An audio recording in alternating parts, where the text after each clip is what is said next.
Bon, bah, trop cool. Je suis hyper contente de vous retrouver ce midi pour un nouveau Maestrix, les webinaires, 100 gratuits de Maestro, pour parler, du produit et de la tech.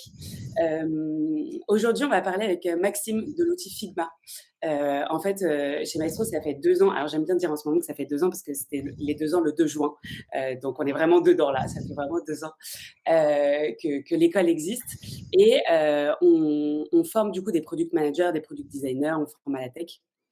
Et il y a toujours cet outil Figma qui revient, dans les ateliers, à chaque fois qu'il faut, pratiquer un peu, faire ses écrans, faire son MVP, s'entraîner à faire des illustrations. On en revient à cet outil, il est vraiment central et en fait, on se rend compte, en tout cas moi je me rends compte d'après mon utilisation propre, que j'utilise 10 du potentiel de l'outil. Franchement, même pas. Moi je m'en sers beaucoup pour faire des illustrations, je vous en parlerai aussi un petit peu, pendant l'event, mais je me rends compte que j'utilise vraiment pas le full potentiel de l'outil et du coup, là, l'idée, c'est que Maxime vienne un petit peu nous parler de lui, des utilisations qu'il a identifiées et qu'il nous transmette un petit peu ses tips pour que on puisse derrière les appliquer chacun à notre tour. Hop. Pour ceux qui ne me connaissent pas, du coup, je suis Flavie. Je vois qu'on a pas mal d'habitués, mais il y a toujours des nouveaux qui nous rejoignent et donc du coup, j'organise ces fameux Maestrix qui sont les webinaires hebdo, les mardis, midi 13h en ligne, et on interviewe des experts, en tout cas des pratiquants, des products comme Maxime, pour venir nous parler soit d'une méthode précise, soit d'un outil comme aujourd'hui, soit pour nous faire un retour d'expérience. Par exemple, s'ils ont fait une reconversion, nous dire un petit peu les moments qui étaient durs et partager un petit peu avec transparence ce qu'ils ont vécu pour que nous, on puisse un peu picorer dans leur retour d'expé et qu'on puisse derrière se nourrir dans notre job au quotidien pour travailler encore mieux et puis surtout pour se sentir mieux dans notre job.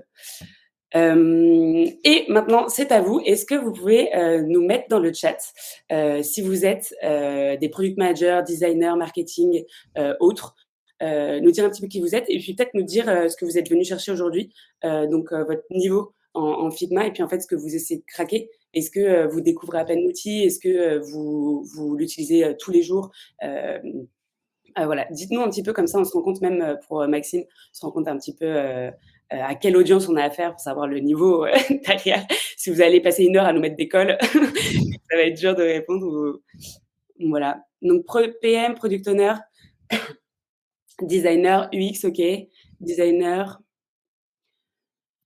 ok. Product designer qui cherche à mieux prototyper avec Figma, cool. Actuellement chef de projet, mais futur PO, chouette. Une reconversion.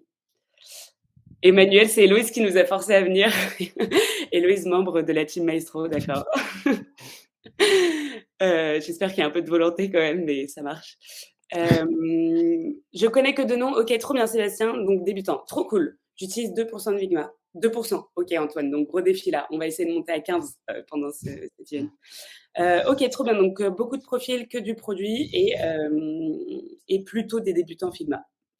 Donc OK, cool. Vous pouvez poser toutes vos questions dans le chat. Moi, je garde un œil pendant toute la session et vous n'hésitez pas à poser toutes vos questions. On les prendra peut-être pas toutes, mais en tout cas, on essaiera au maximum. Pour vous dire 2 mots sur Maestro, sur ce que c'est, du coup, c'est l'école du produit et de la tech. On a des formations qui sont vraiment concentrées sur la pratique. On est convaincu que pour apprendre quelque chose, pour le maîtriser, il faut pratiquer. Et en fait, là, ce qu'on fait dans les Maestrix, c'est un peu un aperçu, mais vous n'allez pas passer à la pratique. En tout cas, on va vous recommander de le faire par la suite pour vous entraîner sur l'outil. Mais là, ce qu'on vous donne, c'est un peu les 20 de pratique. Et en fait, nous, nos programmes, ils ont vraiment pour but à chaque fois d'avoir une intervention qui est un peu sur la théorie et ensuite de mettre en pratique avec un cas réel d'une entreprise pour s'entraîner, prendre en main, faire des erreurs, recommencer et comme ça s'acclimater et savoir utiliser derrière la méthode et les outils. On a plusieurs programmes que je vous ai remis là. Il y a notamment un programme en product design qui est vraiment pour s'acculturer aux méthodes de design.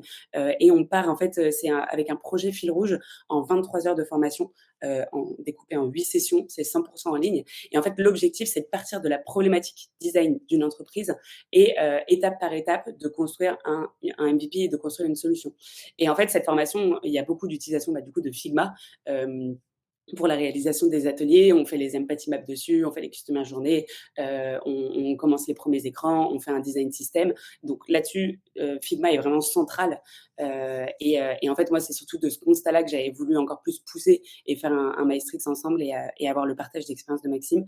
Et puis là, vous avez nos autres programmes. On forme pour devenir product manager, on forme au no-code. Il y a beaucoup d'alumni qui sont avec nous dans le chat. Et évidemment, vous pouvez tout retrouver sur notre site internet. Je ne vais pas forcément trop les détailler. Et ensuite, je vous donne nos prochains rendez-vous. On est hyper actifs sur LinkedIn. Donc, vous pouvez voir tous les updates de nos formations, voir les personnes, les alumni qui se forment aussi dans nos programmes. Il y a le meet-up par lequel je pense qu'une majorité d'entre vous sont arrivés. Et du coup, là-dessus, on poste tous les Maestrix qui ont lieu toutes les semaines. Donc, si vous voulez voir un œil, garder un œil sur la line-up, en ce moment, il n'y en a pas, mais ça va pas, on va pas tarder à en remettre, à en replanifier. Si vous voulez participer comme ça à des events un peu régulièrement, c'est là que vous pouvez tout retrouver. Et évidemment, vous avez notre site internet pour nous contacter. Et Maxime, je te laisse te présenter et nous en dire un peu plus. Et je ne l'ai même pas dit dans l'introduction, mais Maxime est un alumni Maestro Tout à fait, ouais. qui a fait la formation pour product manager en temps partiel, donc en cours du soir. Mais j'en dis pas plus, je te laisse te Du coup, présenter. je vais récupérer le partage d'écran. Ok, attends, je le get. Hop, Hop là. merci. Du coup, merci à tous d'être là. C'est un honneur, et un plaisir. Effectivement, je suis à l'Uni Maestro. Pour revenir pas mal sur mon parcours, c'est intéressant parce qu'en fait, sur chaque métier, j'ai utilisé, Figma ou d'autres, outils assimilés, comme Sketch, pour différents usages. Typiquement, le premier chez Storms, c'est beaucoup pour la facilitation et pour faire des illustrations, du product marketing. Après, j'ai fait pas mal de maquettes, j'ai fait pas mal de choses différentes qu'on aura l'occasion de faire et du coup chez Arianametrics, il y a également un petit peu de product ops, de facilitation d'ateliers et tous des enjeux de maquette et surtout un enjeu de passage à Arianametrics, en fait, on fait de la donnée pour des structures, culturelles et sportives et là, on est en étape particulière, c'est-à-dire c'est la prescalabilité. C'est-à-dire qu'on a vraiment l'ambition de passer à l'étape, suivante. Aujourd'hui, on est 25, on a l'ambition de passer plus loin et il y a tout un travail de mise en place, de design system. C'est pour ça que j'ai appelé le meet-up systématiser les designs, parce que nous, on en est à cette étape-là. C'est-à-dire que l'objectif, c'est de bâtir des systèmes qui puissent nous permettre d'avoir un design scalable. Du coup, effectivement, il y a tout un pan qu'on va pas évoquer aujourd'hui de Figma. C'est toute la logique de collaboration un peu massive qui est très forte, mais qu'on va pas aborder aujourd'hui. Du coup, C'est un petit blocage de ouais. slide. Hop, c'est bon. Du coup, on va voir 4 utilisations de Figma pour systématiser votre design. Le premier, c'est, pour le métier de product designer, c'est-à-dire, grosso modo faire des maquettes principalement. C'est là qu'on va avoir une démo, comment on fait du design aujourd'hui avec Figma, qui a quand même des vraies différences, significatives avec les anciennes façons de faire des maquettes. Ensuite, c'est pour la question du product apps. Là, c'est vraiment un peu la théorie sur comment tu arrives à passer les maquettes aux développeurs de la manière la plus fluide et la plus scalable possible. Ensuite, il y a la facilitation, parce qu'en tant que product designer, c'est un enjeu assez important. C'est-à-dire qu'il faut faire des ateliers avec ses collègues, que ce soit pour partager des façons de faire ou pour récolter, pour faire des personas, par exemple. Et enfin, product marketer, où, c'est à la fois pour faire, des prints et des illustrations. Alors, sur le product design, alors déjà, on va faire une petite généalogie des outils, du e-design. Moi, c'est celle que j'ai connue. Il y en a d'autres. On aurait pu citer Axure, on aurait pu citer plein d'autres trucs. Moi, c'est ce que j'ai connu. C'est-à-dire que quand j'étais en études, j'utilisais Photoshop, InDesign pour faire des maquettes. Quand j'étais chez Storm, on utilisait un Illustrator.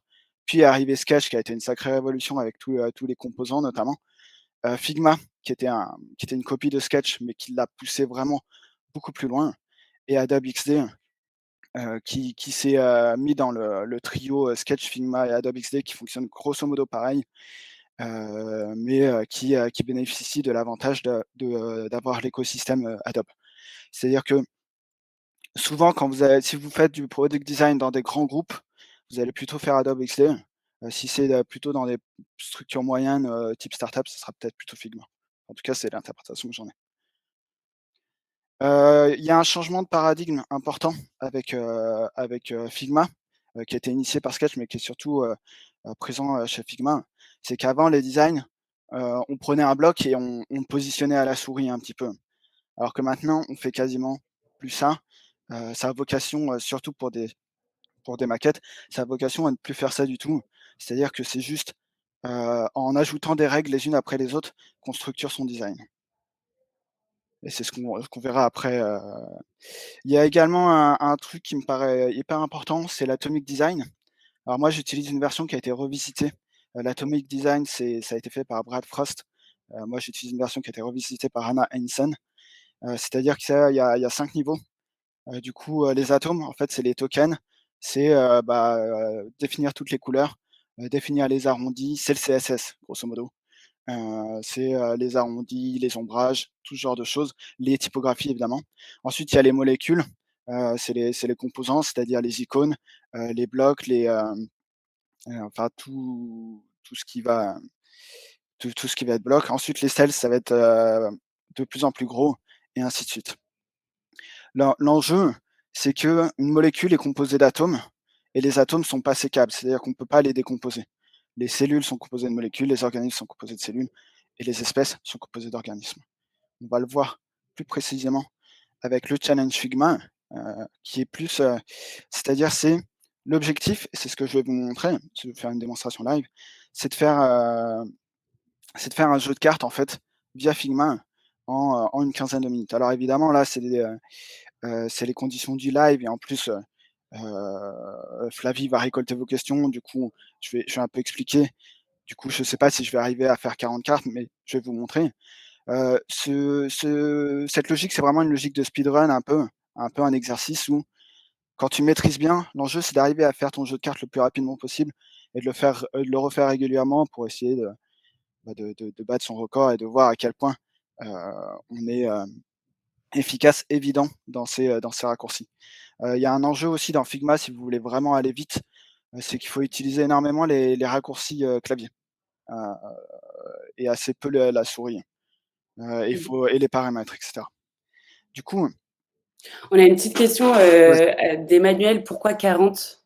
Mais du coup, Tout là, simple c'est juste pour cet exemple. Ouais, alors tout simplement parce que, là sur ce cas-là, je vais pas avoir le temps de faire les habillés, Mmh. même si dans les faits, le challenge permet de le faire, notamment avec des plugins comme, Humans où en fait, et on verra, dans la partie illustration, il est assez facile de faire des illustrations, il est assez facile de récupérer des bonhommes tout faits, Mmh. comme, Undraw qu'utilise, Flavie, Moi, j'utilise à fond, ouais. et faire en fait assez rapidement des habits. Ouais. Parce qu'en Là, vrai, là, avec 15 minutes, si moi je le fais direct, personnellement, je fais même pas une carte, je pense. Donc on c'est pour ça, il faut peut-être commencer step by step et c'est ensuite, ça, quand ouais. tu commences à comprendre le mécanisme, tu en fais de plus en plus et puis, Mais c'est le un jour où bon tu arrives à exercice de ouais. le refaire régulièrement et de trouver des nouvelles façons de le faire. Ça permet de s'assurer. Moi, effectivement, là, je l'ai fait il y a pas longtemps en cours, j'ai donné des cours, à des étudiants. Bon, on y a passé l'après-midi, le temps de bien tout expliquer, de bien Mmh. tout structurer, de repasser, de faire bien tout dans l'ordre et notamment de bien respecter, l'atomic design puisque c'est l'objectif. Alors, Yes. on va essayer de refaire tout ça. Hop, je fais une capture d'écran, comme ça je récupère l'image et on va essayer de refaire tout ça. Alors la première étape, c'est de faire un carré de texte, d'une unité, du coup un atome. On va le faire de 100 de côté. Hem, alors ça, vous aurez le temps, avec le replay de le voir dans les détails tout ce que je fais. Mais en fait, là, typiquement pour la tâche, je le définis plus ici. C'est-à-dire je vais rarement aller chercher, je vais rarement aller, le faire à la main, et caler comme ça. C'est-à-dire que là, je mets 100, je mets une taille de 100. Et en fait, là, je commence par les atomes, c'est-à-dire que, on va commencer les atomes, c'est tous les petits symboles, hein, c'est-à-dire carreau, pique, trèfle et les chiffres. Ensuite, les, heu, les molécules, c'est les colonnes. Là, par exemple, on a des colonnes de 3. Ensuite, c'est les ensembles de colonnes et et les cellules, ça va être la carte en entier et on va fonctionner OK. comme ça. Du coup, j'ajoute un petit cœur, hop, allez, voilà. Il y a une petite subtilité sur les emojis, c'est que tu as des emojis qui prennent la couleur du texte et des emojis qui ont leur propre couleur. Là, je le mets en rouge et j'en fais Ah, je savais pas qu'on pouvait faire red et que ça faisait rouge. et oui, tu OK, peux faire waouh! aussi, FOO, OK, tu peux ouais, ça, enfin si tu bref. connais un peu les codes. OK. Ensuite, tu le transformes en composant. En faisant commande option K, ça transforme l'objet en composant. Là, moi, je le vois qu'il est pas centré, mon cœur. Du coup, je vais le centrer. Hop, hop. Une fois que je suis arrivé à là, zut, j'ai ma base de composants et de ce composant-là, je vais faire des variants. Ça, c'est une nouvelle fonctionnalité qui est assez cool, notamment, pour faire des boutons. Par exemple, vous pouvez faire un bouton, vous pouvez faire les différents états d'un bouton, genre, désactiver, activer, en hover, cliquer, en train d'être cliqué et faire les animations entre eux. Les variants et notamment les variants interactifs, qu'on verra pas aujourd'hui, c'est hyper intéressant. Du coup, là, je le duplique, je le retransforme en composant pour pouvoir faire mes variants. Je clique sur Property, j'ajoute un variant et je vais en ajouter un, 2, 3, 4. Du coup, sur chacun, hop, là, je mets un pic,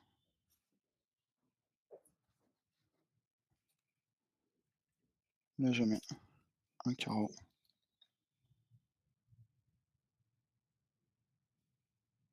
et là, je mets un trèfle.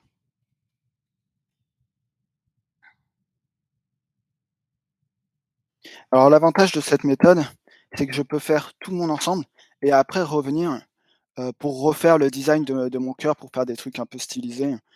Heu, c'est cette méthode où tout est connecté, où tous les composants, sont liés, qui nous permet de faire des choses sympas.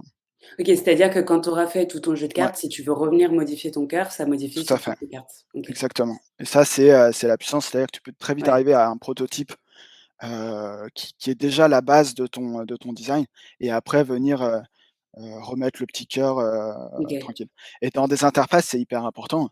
Si tu as un design system avec des dizaines d'écrans et que tu veux juste changer ton bouton de ta petite coche, pour cocher, tu le fais dans ton composant et ça va le changer partout, dans ton OK, texte.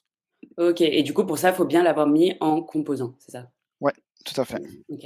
On va le voir un peu. Du coup, là, je les nomme bien, pas me perdre.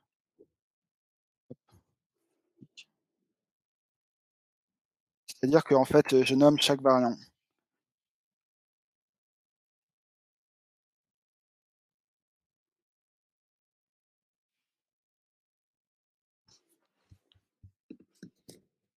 Alors ça, du coup, c'est les atomes. Maintenant, on va pouvoir attaquer. Alors il m'en manque 2 encore. Hop, hop, hop. C'est-à-dire les chiffres.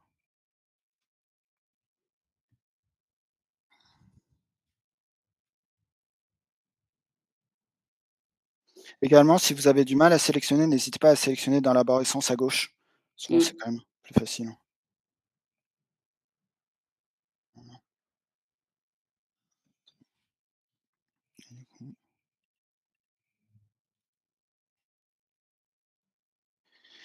Du coup, là, j'ai tous mes éléments. On va pouvoir passer aux cellules. Du coup, hop. Là, en fait, ça va être l'occasion de parler des auto-layouts.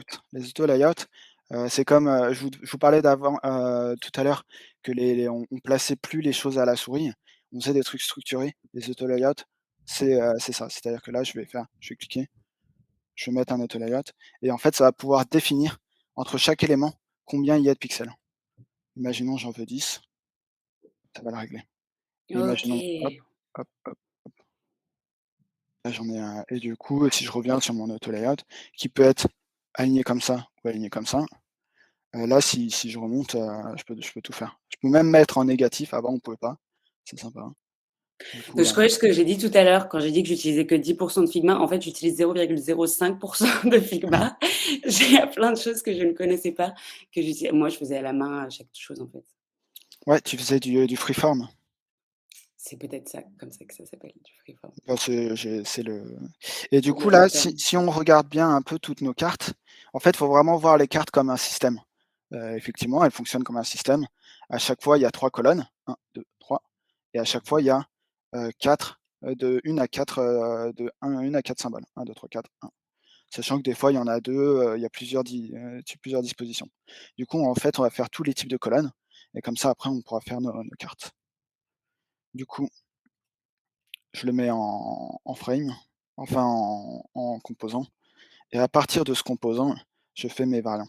Alors ça peut paraître contre-intuitif à l'usage, ça vous paraîtra peut-être contre-intuitif, mais en fait, c'est important parce que l'avantage, c'est que si je modifie un composant, tous les composants du variant vont Mmh. se modifier. Bon, après, des fois, il y a des petits bugs, c'est des systèmes, il y a plein de petits, paramétrages. Au début, c'est assez laborieux de maîtriser tous les petits, paramétrages, mais sur le long terme, vous serez vraiment plus efficace. Du coup, je fais un composant de celui-là, je fais les variants, j'ajoute un variant. Cette fois, je les mets, plutôt sur la droite, du coup, je fais un auto layout et du coup, j'en crée plusieurs. Hop. Hem, Maintenant, on va aborder 2 points, c'est les règles d'auto layout. Il y en a 2. Il y a Hug Contents et Fill Container. Hug Content, c'est-à-dire que la hauteur ou la hauteur ou la largeur du composant sera paramétrée en fonction des composants qui sont contenus. Alors que Fill Container, ça sera paramétré en fonction des composants qui sont au-dessus.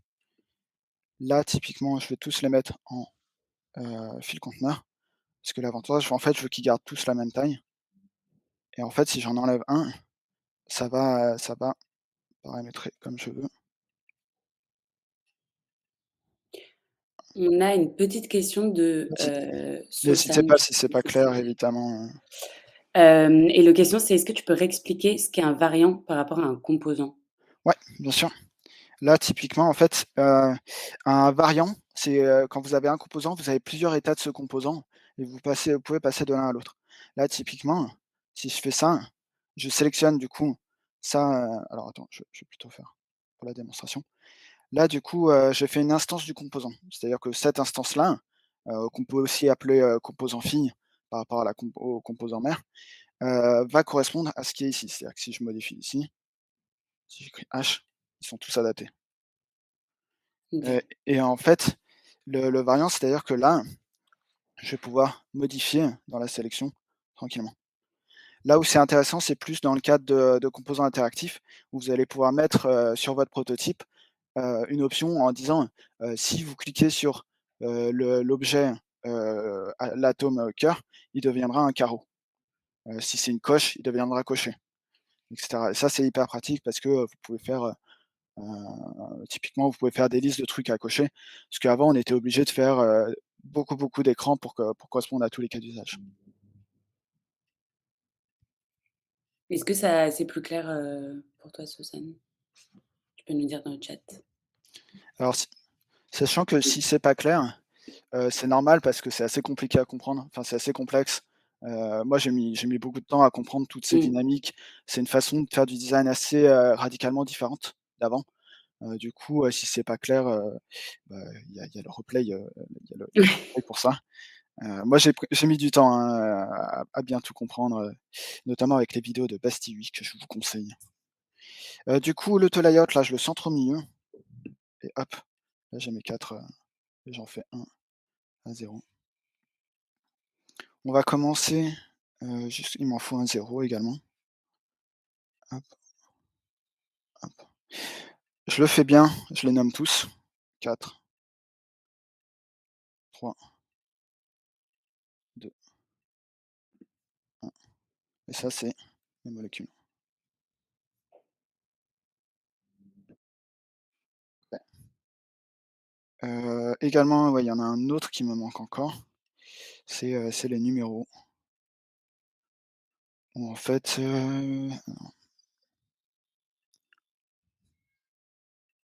c'est-à-dire que ces 2-là, je les transforme en numéros. Ces 2-là, je les supprime et là, il y a un autre aspect qui est assez intéressant. Alors, je le supprime vraiment. C'est que vous pouvez aussi faire maintenant des écarts, automatiques. C'est-à-dire que là, moi, je veux que l'écart, il prenne tout le temps le maximum. C'est-à-dire que les 2 chiffres 10 soient le plus éloignés possible. Je vais mettre auto. Ça va pas marcher. Fantastique. C'est ici. Du coup, ça prendra toujours la taille maximale. Si je vous fais une démonstration. Mmh.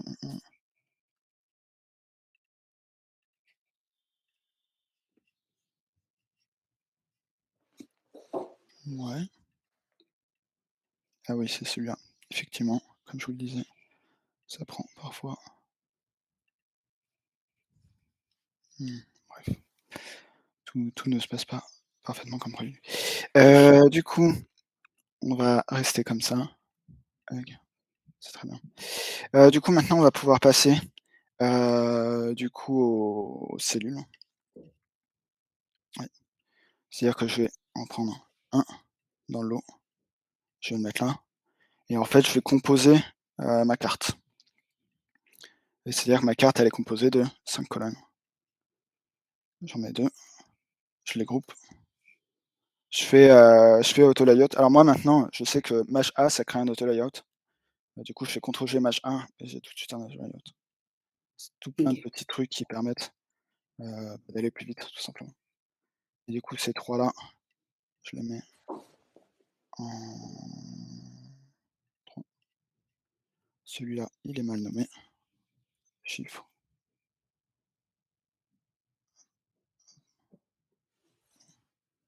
Et du coup, là, on commence à avoir quelque chose qui ressemble à une carte. Mmh.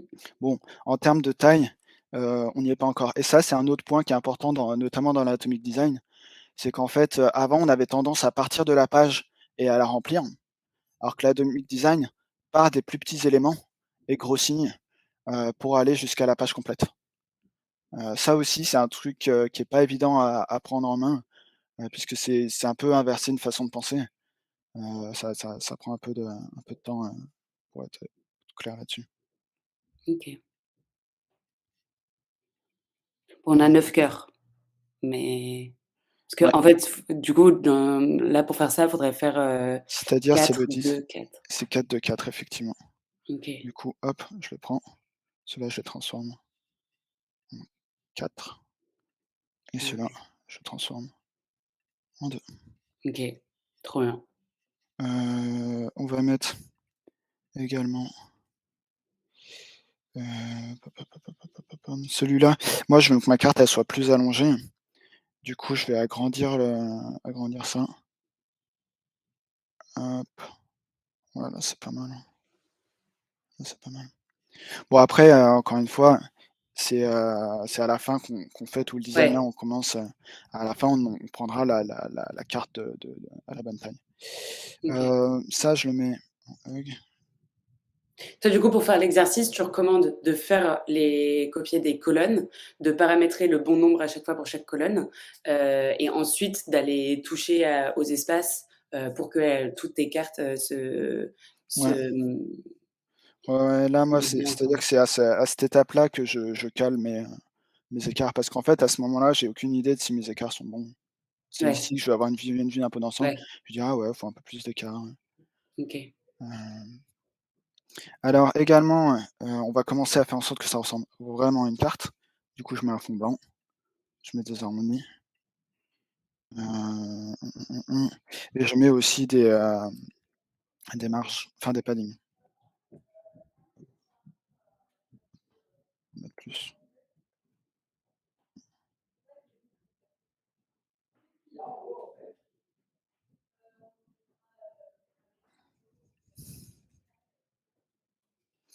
Et du coup, là, techniquement, en fait, j'ai un 1er prototype où je peux faire, n'importe laquelle des 40 cartes. C'est-à-dire que si je veux, ah oui, il manque encore une étape. Là, c'est les propriétés texte. Aujourd'hui, ça, c'est sorti il y a pas longtemps, on peut ajouter des propriétés texte, Là, si je clique là et là, je peux OK, on va le faire à la main.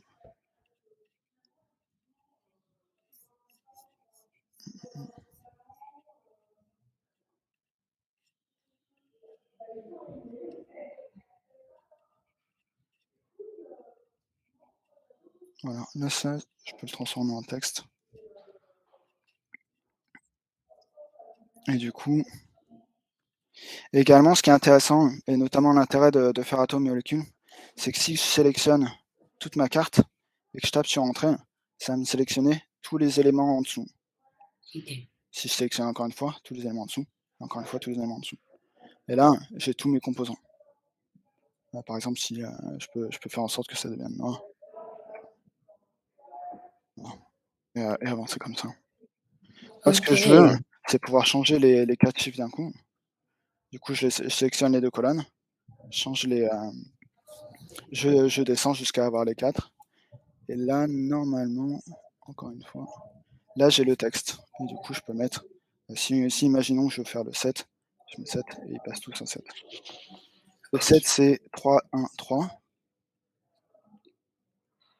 Du coup, ici,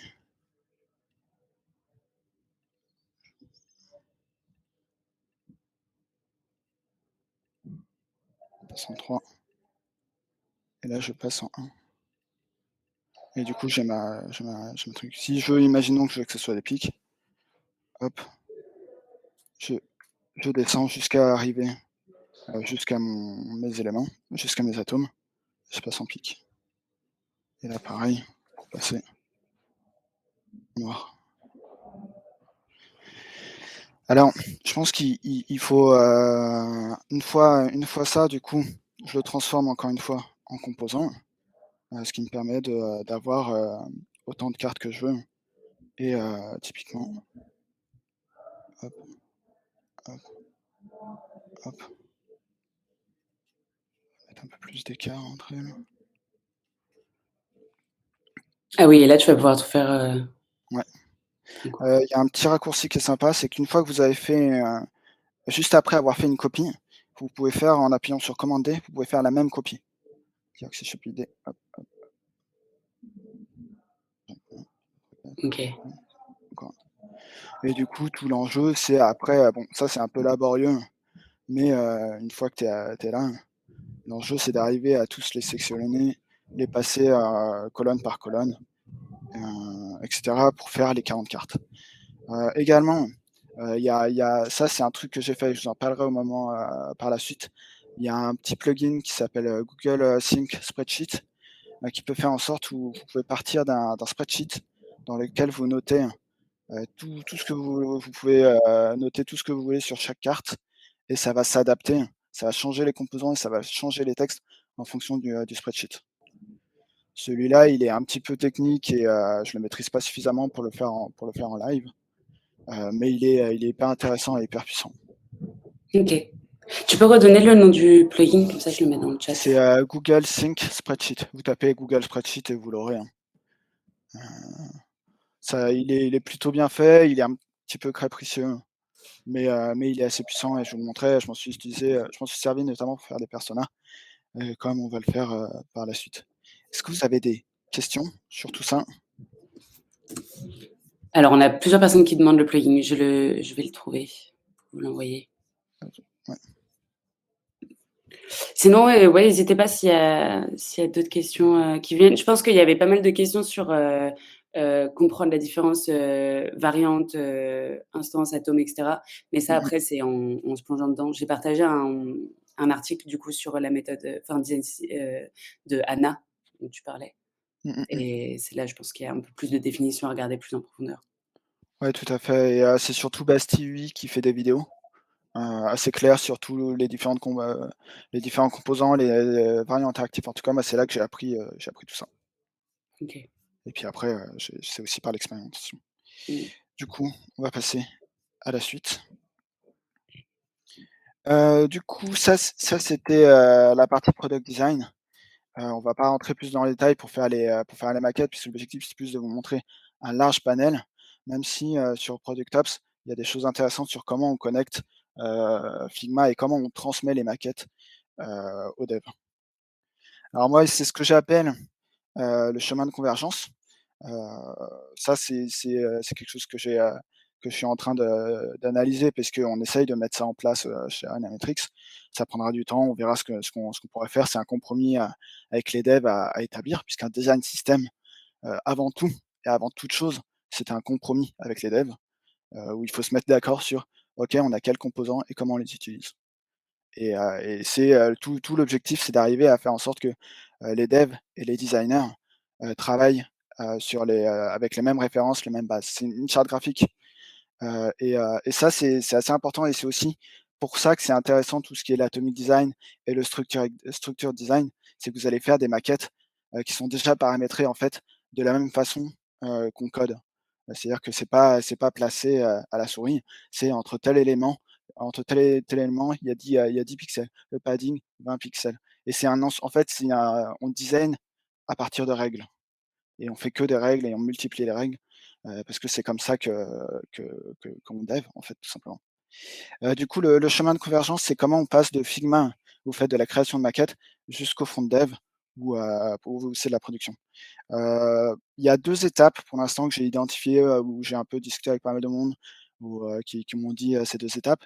08, ça va c'est pas forcément nécessaire. Nous, pour l'instant, on a que Figma et front dev, puisqu'en fait, nos devs arrivent très bien à aller chercher les infos qu'ils veulent dans Figma.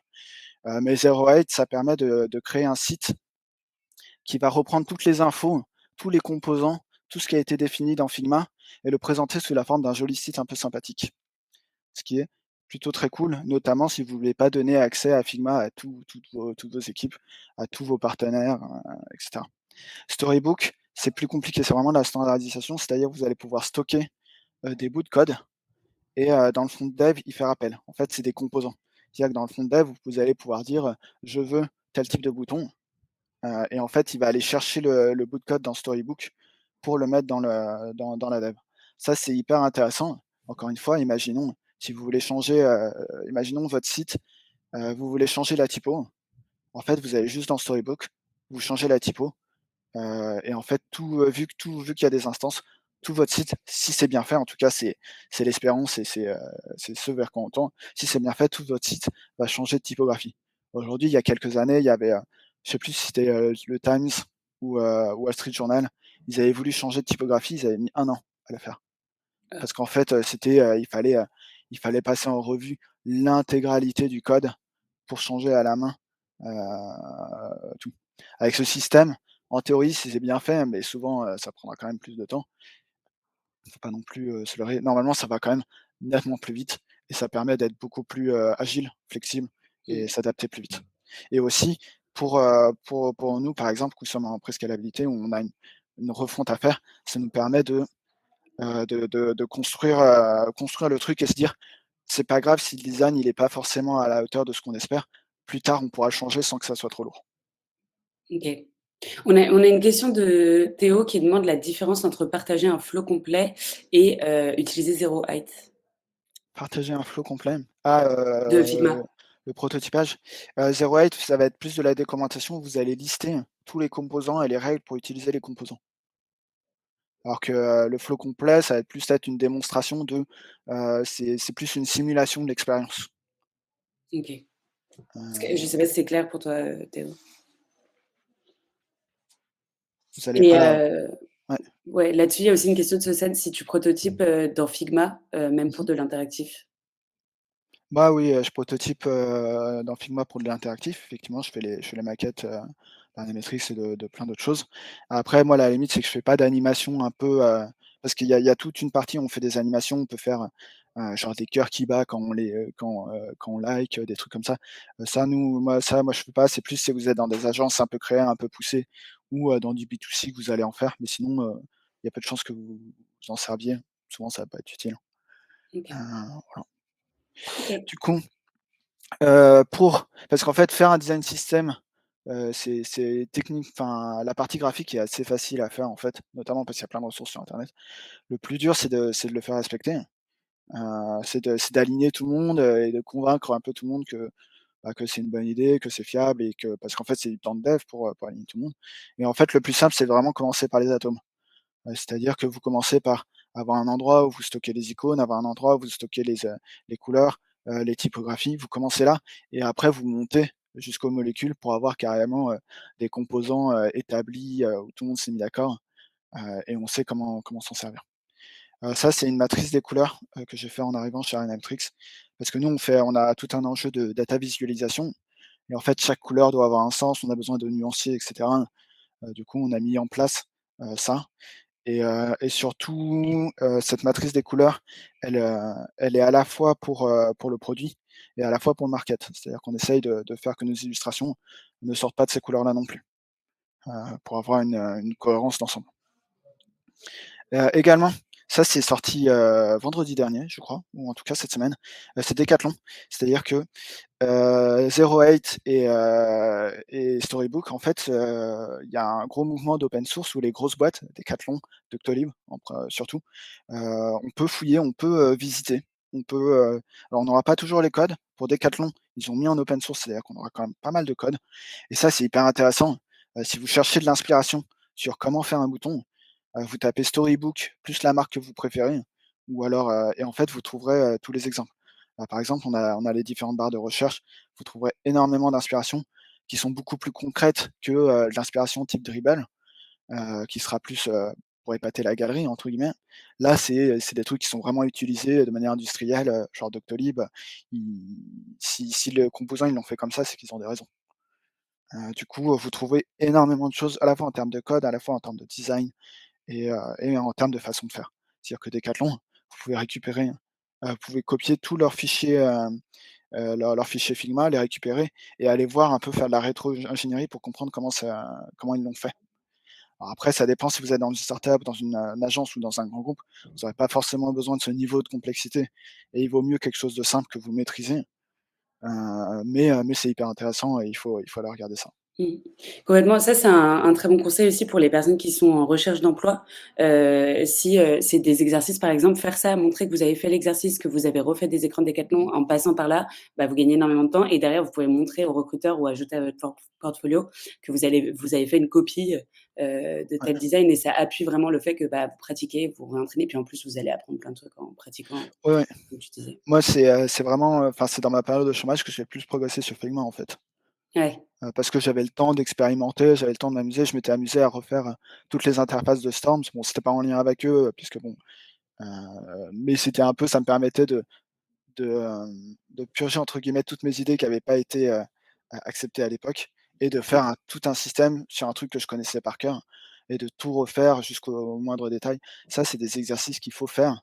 Il faut pas attendre d'être en poste pour les faire parce qu'en fait, vous aurez pas le ouais, temps d'expérimenter et en fait, vous vous apercevrez qu'en poste, vous allez utiliser 10-15 de vos compétences parce qu'en fait, il faut produire, il faut être efficace et l'objectif, c'est pas de faire étalage de vos compétences, c'est plus d'être efficace et de répondre aux besoins. C'est pour ça que moi, les animations, j'en fais pas, alors que j'aime bien, hein. Je trouve ça très drôle, je trouve ça hyper sympa, mais dans mon taf, j'en fais quasiment pas, parce que c'est pas pertinent. OK. Maintenant, on va pouvoir passer à Figma pour le facilitateur, c'est-à-dire la facilitation d'ateliers, mais aussi la conduite du changement, puisque, le product étant assez jeune, il faut aller assez vite, enfin il y a tout un effort de vulgarisation, d'évangélisation, de mise en place de process, notamment si vous êtes dans des structures un peu jeunes, ou particulièrement ambitieuses, qui visent à une forme de scalabilité. Du coup, c'est l'atelier, que je vous avais, atelier Persona que j'ai fait avec Google Sheet Sync. Et où en fait, on avait demandé à tous nos customer success et nos, key account managers de faire, 5 personas, 5 pour eux, les 5 personas les plus, intéressantes. Et du coup, on avait, une trentaine de petites cartes comme ça qui à chaque fois, c'était une ligne dans un Google Sheet, parce que c'est plus simple. Et après, par le système de cartes et par Google Sheets, j'avais pu, générer autant de cartes qu'il y avait de lignes sur le Google, sur le spreadsheet. C'était particulièrement Google Sheets était particulièrement important parce qu'en fait, l'atelier était le mercredi et ils avaient jusqu'au mercredi pour le remplir. Du coup, j'avais tout préparé et le mercredi, j'avais cliqué sur Sync, ça avait remis à jour toutes les cartes et on était bon et on avait pu faire un atelier, les déplacer et cetera et travailler dans cette logique de persona. OK. Ça, c'est un truc alors j'ai triché un peu parce que nous, on l'a fait sur Whimsical, mais on peut le faire sous FigJam. Ça, c'est tout le process de ticket. Ça, c'est vraiment du product owner, c'est-à-dire, c'est comment on déclare un ticket, on le traite, comment ça quelle étape, qui fait quoi, à quel moment, et du coup, on a fait un joli poster qu'on a affiché et c'était beaucoup plus clair qu'un truc écrit et c'est le truc de référence. Ça fait partie c'est pour moi, faire ce genre de truc, de référence, c'est presque aussi important que faire des maquettes dans le poste, de product designer. Enfin, product apps, enfin bref. FigJam, moi, j'ai jamais trop testé puisque c'est des trucs notamment de collaboration plutôt dans les gros groupes, mais c'est pareil, c'est très intéressant. Il y a beaucoup de choses, hyper cool, de ce côté-là. Maintenant, on va passer, sur, Figma pour le product market, qui est une partie très importante et que je défends, notamment dans le product design. C'est important d'être très proche du product market, puisque la majorité des fonctionnalités, vous arriverez pas à les faire parfaitement et elles doivent être accompagnées, elles doivent être, entourées d'une petite surcouche d'informations, d'explications, qui est souvent une part, intrinsèque, enfin, importante de la fonctionnalité en elle-même et du coup, c'est faire des illustrations, c'est faire pas mal de choses. Alors, sur le market, vous pouvez faire du print. Alors, c'est pas forcément le plus simple et InDesign sera plus puissant, mais nous, on a fait un e-book, par exemple, sur Figma. Parce que je pense qu'il faut un certain niveau de maîtrise avant que ça soit plus intéressant que Google Docs. Mais nous, ça nous a permis d'avoir, les petites formes derrière et c'est dans l'optique d'en faire de plus en plus complexe. Mmh. Également, vous pouvez faire des mock-ups. Là, à droite, ça, c'est un mock-up qui a été récupéré et que j'ai fait sur Figma. OK et du coup, là, pour, comprendre, en gros, c'est quand les personnes téléchargent votre e-book, elles ont un lien, Figma qui leur permet Non, de le voir, non? non, on a généré un PDF à partir de ça. Alors Ah là, d'accord, OK. OK, c'est OK. là où c'est un petit peu compliqué, c'est que le fait de générer un PDF à partir d'un Figma est un petit peu laborieux. Mais non, non, on a généré un PDF et on envoie des PDF, OK, OK. mais on pourrait envoyer un prototype, pourquoi pas? Enfin, ça dépend, hein. Mais, au niveau des mock-ups, vous pouvez faire des trucs très, très précis, et même en termes artistiques, vous pouvez faire des trucs très, très poussés. Moi j'ai vu, il y avait quelqu'un qui avait fait un diamant, photoréaliste sous Figma, c'était très impressionnant. J'aurais dû le mettre dans les slides, mais, c'est très impressionnant. On a une Vous avez des questions, ouais? question de Mohamed, qui est pas forcément là-dessus, mais comment passe-t-on d'un prototype interactif en Figma à une web app HTML5 CSS3? Alors ça, généralement on demande à un dev. Après il y a des plugins qui vont permettre de transformer, puisque, vu que la façon de faire du design sur Figma et la façon de faire du dev sont finalement assez proches, il y a des plugins qui marchent pas trop mal pour transformer tes maquettes en code. Il y en a qui sont enfin ça se développe, la convergence entre le design et le dev et les chemins vont être de plus en plus ça va devenir des autoroutes et bientôt ça sera hyper simple. Aujourd'hui, il vaut mieux passer par un dev si vous voulez quelque chose d'un peu performant. Ouais, il y a Aurélien, c'est nous qui propose Bravo App pour, Oui, je crois que là-dessus. ça m'avait été cité, ça c'est plus pour du product building, que j'aurais pu citer, c'est une 5e façon de systématiser vos designs, mais moi j'ai pas cette expérience là-dessus, pour vous en parler. Mais encore une fois, Bastille, lui, il en a parlé de ça. Du coup, c'est pour faire des illustrations et ça, Flavie, connaît puisqu'elle utilise Andrew. Là, c'est trois illustrations. La première, c'est quand j'ai testé Storm, ça c'est du product market un peu pur où on explique une fonctionnalité. Là, c'est on avait sorti une application pour faire des petits quiz. On l'avait mis avec des petits bonhommes sympas pour à la fois montrer l'interface et en suggérer l'usage. Et à droite, c'est une big picture, c'est-à-dire que c'est, une, une grande image qui est une métaphore de ce que sera, Arena Metrics dans quelques années. C'est notre big picture à nous et en fait, on voit les détails et ça permet en fait, une fois qu'on a fait cette grande illustration, on la découpe, on met des morceaux, à droite, à gauche. Par exemple, là, vous voyez, vous avez l'illustration et là, il y a le petit bonhomme qui est remis ici et cetera. Ça permet de faire des petits, de filer la métaphore et d'avoir un style graphique aussi en termes d'illustration, qui vient peupler vos interfaces. Puisque, que ce soit pour, des interfaces, B2C, enfin des vitrines ou même pour des applications SaaS, en fait, il y a des moments où en fait les illustrations sont utiles.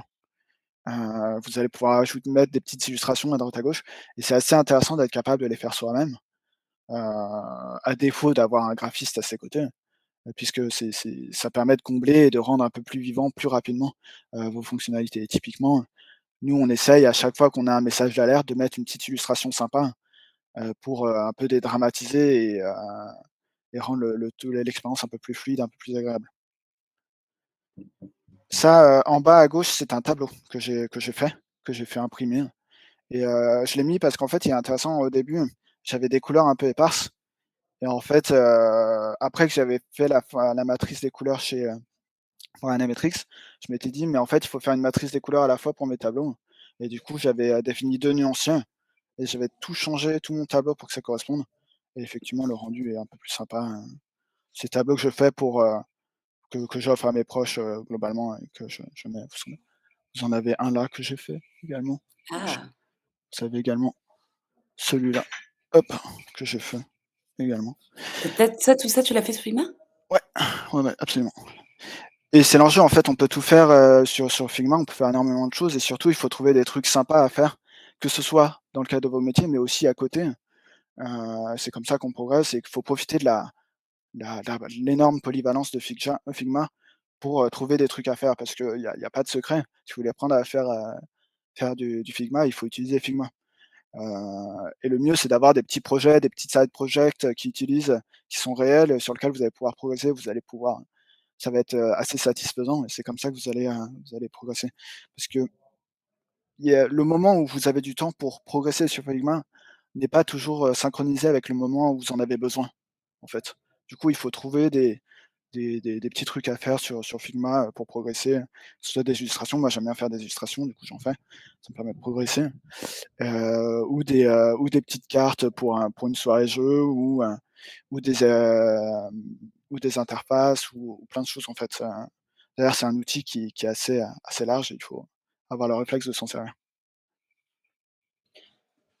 Trop et cool. voilà, dans On les temps. a ouais, ça c'était, on est dans les temps, ouais, bravo. On a pas mal de questions là qui tombent. Une première sur, Je vais juste arrêter le partage, comme ça je verrai ouais, le ouais, ouais, tu peux couper. voilà. Hop. Une question de Théo, si tu as d'autres, chaînes YouTube ou même, je pense plus largement autres ressources, si tu as des newsletters, des personnes que tu suis, qui t'aident à monter en compétences, tu as d'autres ressources peut-être? Ouais. Bah, en fait, il faut pas hésiter, notamment dans Figma, il y a tout un ils ont un gros volet de communauté. Ils ont beaucoup de plugins, il faut pas hésiter à les tester, à s'amuser avec. Il faut pas hésiter à les fouiller parce qu'en fait, il y a toute une logique open source assez forte où tu peux aller récupérer les fichiers des autres et les fouiller et regarder en fait ce qu'ils ont fait. Après, c'est de plus en plus facile de voir des lives de gens qui font du Figma. Mmh. Sinon, ouais, des vidéos. Ouais, moi j'ai un instagrammeur, enfin c'est pas un instagrammeur, je pense qu'il est sur TikTok, mais moi je regarde ses vidéos sur Instagram que j'aime énormément. Je l'ai pas là, je l'ai cherché, mais je vous l'enverrai dans l'email, récap qu'on vous envoie à la suite de l'event et c'est des vidéos super courtes où il montre vraiment, Mmh mh. bah, un peu comme s'il zoomait sur chaque, petite fonctionnalité que tu as utilisée quand tu as fait les cartes et en vrai c'est hyper bien et tu apprends hyper vite le petit truc et quand je Mmh les mh, regarde mmh. directement, j'ouvre mon ordi, je fais un petit test et je suis en mode: Ouais, «Oh, tu fais pause, tu reviens en arrière, tu dis: «Attends, qu'est-ce qu'il a mmh, fait là?» Après, ouais, c'est un peu troublant parce que des fois les interfaces ont changé, ouais, mais ouais. Après, moi, je regarde pas mal de vidéos aussi genre les 10 tips, sur Figma parce que souvent c'est des petits raccourcis qui en fait, tu dis: «Ah cool», mmh, ou alors 10 plugins ou alors 10 nouveautés, c'est intéressant de regarder de ça. creuser, ouais». On a plusieurs autres questions, notamment une de Antoine. Combien de temps il t'a fallu pour réaliser la big picture que tu nous as présentée? La big picture est pas si compliquée que ça. Elle a l'air impressionnante, mais en fait, elle est pas si compliquée que ça. Mais c'est quand même, bah, après il y a eu des allers-retours, c'est quand même une journée, peut-être un peu plus. Après OK. les tableaux, je compte pas.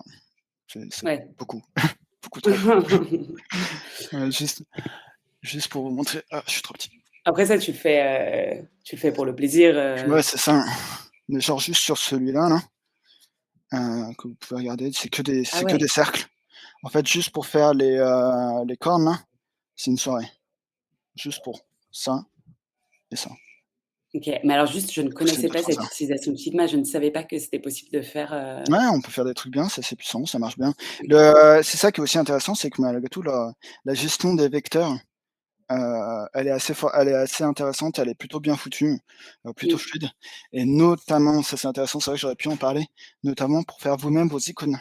Ça, c'est important de savoir mmh. faire ses propres icônes, parce que sinon vous arriverez jamais à trouver l'icône précise qui correspond à votre besoin. À chaque fois ou alors elles ont toutes des styles un peu différents, il y aura pas d'unité en fait. Ouais, pas d'homogénéité. Mmh, Ensuite, on avait quelques questions qui revenaient. Du coup, j'ai partagé le lien vers, Undraw que moi je trouve trop bien et j'utilise ouais. pour, beaucoup des illustrations de Maestro. En fait, du coup, tu peux télécharger ton illu, tu la mets sur Figma et tu la dégroupes et en fait, tu joues avec tout. Donc en fait, si tu as une illu à la base où il y avait, 3 personnages et en fait, tu en veux qu'un seul, c'est Mmh hyper mh. simple de jouer avec et du coup, tu peux vraiment faire une illustration qui est en phase Ouais, avec, c'est ça. ce que tu veux montrer. C'est des illustrations component based, c'est-à-dire que tu as des Mmh. composants et après en fait c'est quand même avec des petits Legos. Tu les déplaces, tu les mets, tu changes et c'est assez efficace et ça Ouais. permet de remplir. Et puis c'est hyper intuitif pour le coup, enfin moi avec mon utilisation super basique de Figma, je le fais très simplement. Mmh mh mh. On a une question aussi de Eric, s'il demande si on a un plug 3D. Mais alors je sais pas si tu demandais ça par rapport à une, draw ou pas, Eric? Je suis pas sûre d'avoir bien compris la question. Alors, Hem, on peut faire de la alors je sais pas si c'est de la 3D, genre faire des formes, mais on peut, simuler de la 3D, via Figma. Il y a des plugins qui permettent de faire ça, il y a des méthodes, que ce soit avec les ombrages, que ce soit, si tu veux faire du skeuomorphisme, ce genre de choses. Tu peux faire des trucs, avec des plugins qui automatisent ça. Après, vraiment faire des formes 3D, non, c'est pas fait pour ça. mmh, Mais tu peux simuler de la 3D, oui. OK. Et une question de Sébastien avec la version starter, est-ce que ça permet de faire assez de choses? Alors je Ouais, pense que oui, absolument, ouais. franchement, Parce qu'en fait, le modèle de vente de Figma, c'est que c'est la collaboration qui est payante. OK. Donc en plus quand tu es solo, OK. Heu, Moi typiquement, bon, il y a un moment, j'ai payé parce que je me suis dit: «Vas-y, on va partager, ils sont cool, on va participer». Mais en vrai, j'aurais pu ne techniquement, j'aurais pu ne rien payer. OK. Mais dans ta Voilà. boîte, vous avez une, Oui, aujourd'hui, on a des comptes du coup, parce que c'est la OK. collaboration. Parce qu'en fait, tout l'enjeu, c'est que vous pouvez apprendre, vous pouvez faire énormément de choses tout seul et c'est après quand tu arrives dans une grande boîte, que tu Tu as besoin demanderas d'avoir tout. ouais. Moi, quand je suis arrivé chez Arianametrics, j'ai plus ou moins dit: «Bon, maintenant, on fait tout sur Figma». OK. Heu, C'est toi qui as vraiment poussé, l'outil, bah, il était déjà ça présent, hein, il y avait déjà pas mal OK. de choses qui étaient déjà bien en place, il y avait des interfaces, enfin, il y avait déjà un bon travail qui était fait. Mais c'est plus la logique de, surtout déplacer le market sur Figma. OK. Parce qu'avant, ils OK, étaient ça sur marche. Illustrator et cetera, mais là, tout est rassemblé, tout est au même endroit, et c'est ça qui permet aussi de suivre, ce que tout le monde fait, de s'assurer que tout le monde est sur les mêmes, couleurs, de faire ce que j'appelle un fichier, core design. En fait, tu as un fichier où tu as tous tes composants et tous les autres fichiers de métier, font référence à ce OK. comme ça quand dans core design, je mets mes couleurs, je mets mes matrices, je mets mes composants, tout ça et après, ils ont tout à disposition et tout fonctionne bien. OK. Ça veut dire que si tu modifies une couleur dans ton core, document, dans ton core fichier core, ça modifie les couleurs, qui ont été cette couleur qui a été utilisée sur tous les designs Ouais, de tout le monde? absolument, ouais. OK. Alors ça, c'est en théorie. Bon, des fois, il y a toujours des petits trucs, Ouais, où quelqu'un a détaché une instance ou alors si bon, c'est en ouais, théorie, ouais, c'est l'ambition, mais dans les faits, il faudra quand même aller vérifier, s'il y a pas quelque chose qui a pas marché. C'est pas le paramétrage, c'est laborieux et ça implique pas mal de vérifications. OK. On a encore pas mal de questions. On arrive à la fin, mais on va essayer d'en prendre peut-être une ou 2. Il y avait Mohamed qui demandait tout à l'heure, si un variant, c'est l'instance d'un atome. Je crois que j'ai Mmh mh, mmh toutes mh. les lettres. Donc, alors en fait, un variant, c'est juste un composant, tu as un composant qui fait du coup un objet mère et qui permet d'avoir plein d'objets fines. et l'instance, c'est les objets finis. Le composant, c'est le et en fait, c'est plus un système qui va être utilisé à tous les niveaux. C'est-à-dire que, j'ai transformé un atome en composant et du coup, j'ai eu des instances et après j'ai fait des composants de composants. J'ai fait un composant qui comporte lui-même des plein d'instances. Enfin, c'est tout plein de niveaux. Du coup, c'est plus une question de lien que vraiment d'un niveau. OK. C'est vrai que C'est pour particulier. comprendre ça, c'est bien de regarder à gauche du Figma, du coup, parce que c'est ça, c'est Ouais, tout emboîté. l'arborescence, il Ouais, faut vraiment s'y référer, c'est souvent le plus OK, simple, OK. enfin, en tout cas, c'est plus sûr. Après, ça demande un petit peu de gymnastique pour faire le lien entre ce que tu sélectionnes et ce que tu vois, mais oui.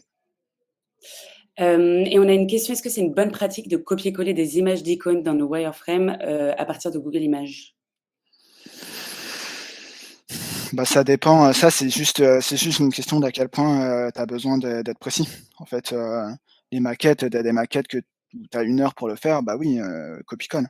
Mais des fois, si Oui. c'est quelque chose que tu donnes à ton dev, bah non, il vaut mieux, des trucs parfaits parce que ton icône, a priori le dev, quand il va faire le dev, il va pas mettre un PNG pour ton icône. Il va demander un Mmh. SVG. Ce qui Hem, implique et ça, c'est un bon exercice justement si vous voulez apprendre à faire des icônes. Si vous prenez une icône PNG et vous essayez de la transformer en ça, OK, c'est un ouais. très bon exercice, faites-le, c'est super cool. Donc, les cartes et les exercices de prendre des icônes, Google Images et Plein de d'essayer de choses. les transformer Non, et mais vous enfin, pratiquez à fond.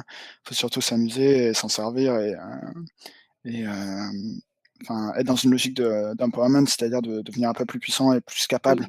faire plus, avec le même temps, quoi. Mmh. Ouais et surtout ce qui est hyper agréable, je trouve, c'est qu'au fur et à mesure que tu apprends des nouvelles choses, bah, en fait, tu te Mmh rends mh, compte que mmh. des choses que tu faisais sur d'autres outils, tu peux les centraliser et les faire sur Figma et ça, c'est hyper agréable parce que du coup, tu Ouais. as tout qui est à côté et Ouais. tu uniformises. Ouais, moi, typiquement, sur les illustrations, le temps que je passe à faire des illustrations, qui est du temps perso, en fait, me fait gagner en expertise sur mon Mmh. temps pro Mmh. et inversement. Du coup, ça se Et on valorise. a une dernière question qu'on va prendre, de Sauced sur des recos de formation Figma qui sont plus poussés, un peu niveau expert, notamment sur prototypage, interactif, pas forcément sur les illustrations. Est-ce que tu as des Mmh, idées ou peut-être pas d'ailleurs, mais bah, ouais, c'est Bastu qui a fait des vidéos sur, prototypage interactif. Il a fait des choses bien, il en fait régulièrement, il suit l'actu de Figma, c'est-à-dire qu'il va faire des lives où il suit les lives de Figma, il fait des récaps et tout. Il est sur Twitch, sur YouTube, vous le trouverez. Non, j'ai pas eu tant besoin que ça d'aller, jusqu'à ce niveau-là. Mais OK. ça se trouve sur Après Medium, c'est vous trouvez des choses, après faut tenter, hein. mmh. Ouais et aller Mmh. regarder à fond sur YouTube, taper les Mmh mh mots-clés, mh. regarder s'il y a Et puis des suivre choses qui vous conviennent. comme le product est un métier, finalement assez jeune, il y a beaucoup de grosses boîtes qui font beaucoup de vulgarisation, pour améliorer leur image, corporate et du coup, il y a des trucs assez intéressants. Mmh. Par exemple, Indeed, ils ont un blog design qui est assez cool. OK. Je connaissais pas la Heu, ressource. du coup, Trop bien. OK, bah, trop cool. En vrai, on vous remettra un petit peu toutes les ressources, qui ont été partagées pendant le chat et puis à l'oral, de Maxime dans l'email de récap. Comme ça, vous aurez un peu tout pour aller fouiller. Mais bon, globalement, c'est, aller regarder les marques que vous aimez, taper design system, creuser s'il y mmh a mh mh. des choses, qui sont ouvertes à tous et que vous pouvez, dont vous pouvez vous inspirer. Hem Après aussi, il y a une autre façon, qui marche très bien, c'est de connaître des product designers et les inviter à boire des verres. Ça marche très, très bien. Ça, c'est Non, hyper vraiment, hein, je suis créatif. Ouais, absolument ouais. sincère, hein, OK. c'est une très bonne solution, hein. OK. Oui, oui, bah, bien sûr, en vrai, même après pour faire grandir ton réseau et puis, Mmh mh pour mmh aller mh. solliciter quand tu as des blocages, rejoindre une communauté, hem, N'hésitez à fond. pas, d'ailleurs, si vous voulez m'ajouter sur LinkedIn, moi je réponds facilement aux questions, J'ai enfin, dans la envoyé ton mesure de ce que je peux. LinkedIn, ouais. Ouais, à fond et Avec puis pour les plaisir, hein. maestros aussi, tu es sur le Slack de la communauté Ouais et puis je viens souvent boire des verres, et tu viens on très pourra souvent même boire des se verres, on pourra me croiser. Bon, bah, trop cool. Écoutez, merci beaucoup à tous. J'espère que vous avez appris des choses et que vous repartez un peu avec une liste de devoirs quand même. En tout cas, moi, perso, il y a plein de choses que je vais tester. Je vais essayer de me faire les cartes là, parce que c'est un très bon exercice. Est-ce que vous pouvez nous mettre dans le chat une note de 0 à 5 pour nous dire, de 0, c'est que vous n'avez rien compris à la session, et à 5, c'est que vous sortez vraiment avec des éléments pour pratiquer, pour faire derrière, et que en fait, cette 1 heure a été bien utilisée par vous et avec nous. Comme ça, on se rend compte un petit peu de 4, 5, 5. OK. OK, cool. 3 sur 5, Mohamed, il faut encore pratiquer, c'est ça? Tu peux nous mettre un petit commentaire pour nous dire ce qui a manqué. Mais alors, Marine, ça mérite plus qu'1 heure, évidemment, je suis bien d'accord avec toi, et ça mérite beaucoup plus qu'1 heure, ça mérite une journée, 2 journées d'atelier à fond pour pratiquer là-dessus complètement. Il y a une formation Product Design à ce propos-là.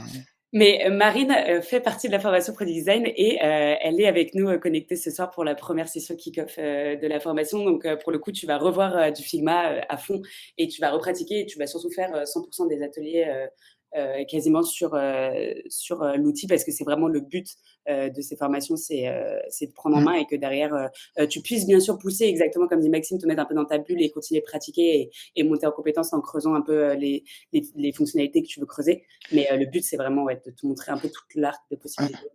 Pour la démonstration sur les 4 là, Mohamed, l'idée c'est plus que tu prennes le replay et après que tu puisses faire Step by stopper, step. refaire step by step, revenir en arrière. Effectivement, ça aurait été beaucoup trop long. Moi, je l'ai fait, j'ai fait cet exercice où avec des étudiants qui le faisaient en même temps, on a pris une après-midi. Du coup, ouais, ça prend du temps, ouais. Là, c'était plus un speedrun pour vous montrer un Pour peu, montrer. essayer de vous montrer le maximum de fonctionnalités, les auto-layouts, tout ça, les atomes, tout ça, les composants. Ouais. Ouais. Carrément. Et juste une dernière question de Sosan qui demande par la formation Product Design, c'est plus niveau débutant. En fait, l'objectif de la formation Sosan, c'est pas de vous rendre méga expert sur Figma. Le but, c'est de vous montrer le processus design de A à Z, et ensuite l'utilisation des outils. Évidemment, ça vient en deuxième plan et c'est hyper important. Mais le focus, il est vraiment sur les méthodes. Et après, par contre, oui, tu vas pratiquer sur design. Mais d'après tes questions, j'ai cru comprendre que tu voulais devenir experte en product design. Et là, du coup, comme disait Maxime, ça passe par des vidéos, par pratiquer toi-même, et peut-être qu'il y a d'autres formations qui proposent vraiment de l'intensif Figma focus. Mais ouais. Bon, bah top. Écoutez, je vous dis merci à tous. Merci beaucoup, Maxime. C'était très chouette Merci à toi et puis merci à de toutes faire les avec toi. personnes présentes. Je vous souhaite à tous une très bonne après-midi. Et puis, on se dit à bientôt au Maestrix, chez Maestro, là où on se croise. Au revoir tout le monde. Bye bye.